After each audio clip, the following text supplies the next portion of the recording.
Aleksander, ti si moje najlepše darilo za rojstni dan. Zdaj, ko si vstopila v 60. leto.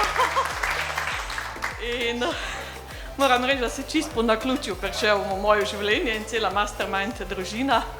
Mal si mi šel na živce, pa ne 7 let nazaj, ampak par let, ker si tako perfekcionist v marketingu, da sem mislila, da si mal fake, ker sem jaz marketinger tudi. Ampak naključje je pripeljalo, COVID me je pripeljal k tebi.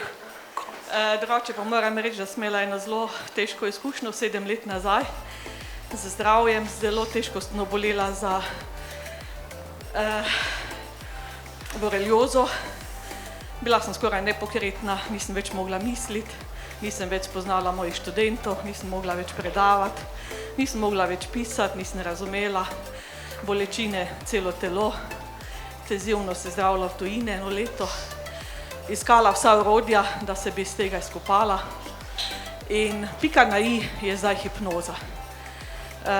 Jaz sem drugače zdaj podpredsednica Društva Slovenije za boreliozo, pomagam drugim bolnikom na tej poti dolgotrajnega okrevanja in vem, da je hipnoza eno zdaj zelo močno orodje, da sem lahko bolj samozavestna, da pomagam lahko zdaj tudi drugim in da najdem pot, da bodo šli skozi to in da bodo tudi oni stali na tem odru.